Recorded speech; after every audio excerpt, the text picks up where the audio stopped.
Hello મિત્રો, જય શ્રી કૃષ્ણ. મારી હોમ કુકિંગ રસોઈની ચેનલમાં તમારું સ્વાગત છે.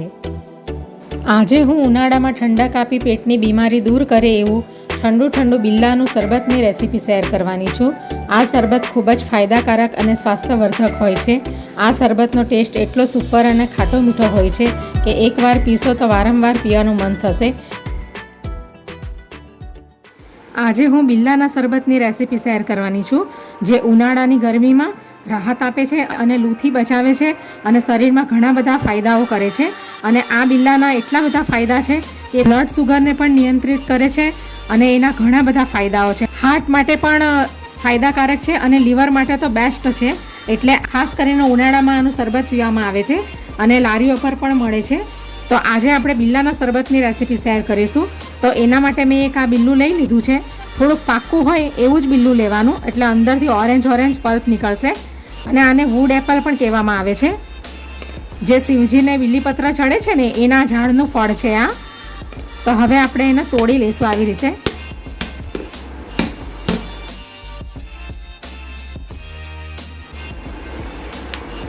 તો આ રીતે અંદર માવો હોય છે એ આપણે એક વાસણમાં કાઢી લઈશું. બહુ જ સરસ એની સુગંધ આવી રહી છે.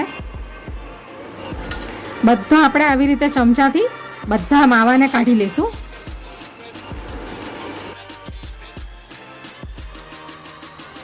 ઉનાળાની ગરમીમાં તો આ શરબત બહુ જ ફાયદાકારક છે શરીર માટે. તો આવી રીતે આપણે બધો એનો માવો કાઢી લઈશું આ રીતે.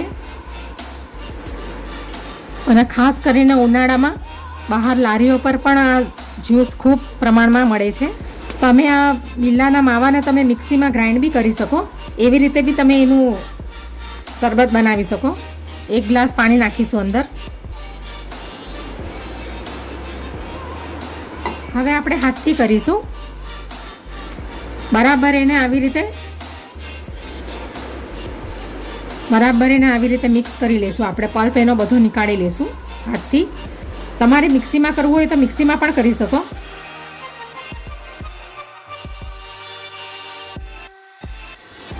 તો હવે સરસ છૂટું પડી ગયું છે બધો માવો. હવે આપણે એને ગાળી લઈશું.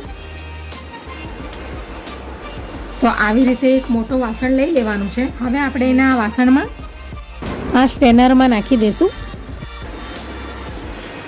થોડુંક પાણી નાખીને આવી રીતે લઈ લઈશું બધો પલ્પ.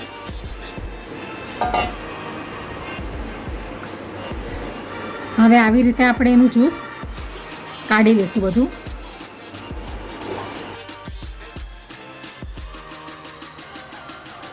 આ રીતે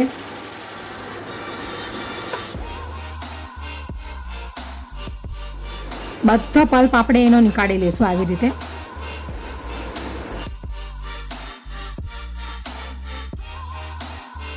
આ રીતે આપણે એનો બધો પલ્પ કાઢી લેવાનો છે ને આ બધું એનું સાઈડ આ વેસ્ટ મટીરિયલ છે અને સાઈડ પર મૂકી દઈશું આપણે. તો તમે જોઈ શકો છો કે બધું બિલ્લાનું જ્યુસ અલગ થઈ ગયું છે.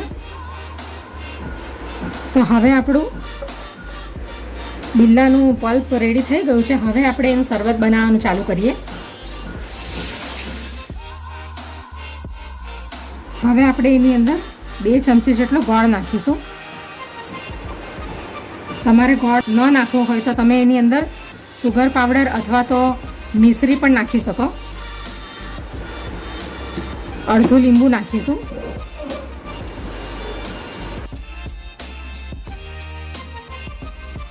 તમારે એમ જ પીવું પણ એકદમ ફાયદાકારક છે શરીર માટે. તો તમારે કશું ન નાખવું હોય તો પણ ચાલે. હવે આપણે મિક્સ કરી લઈશું. તો હવે બિલ્લાનું શરબત રેડી થઈ ગયું છે. હવે આપણે એને ગ્લાસમાં કાઢી લઈએ. હવે આપણે એને ગ્લાસમાં ભરી લઈશું.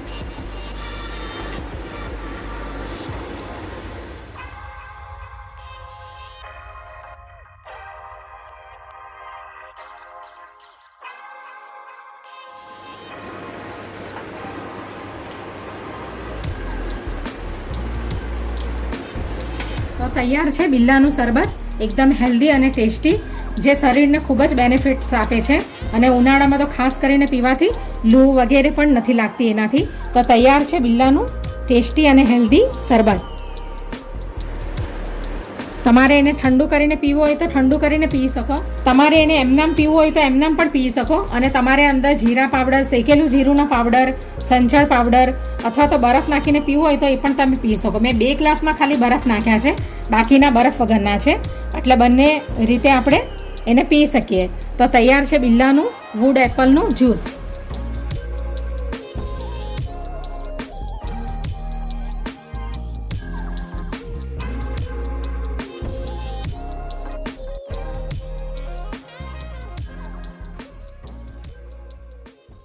Audio Jungle.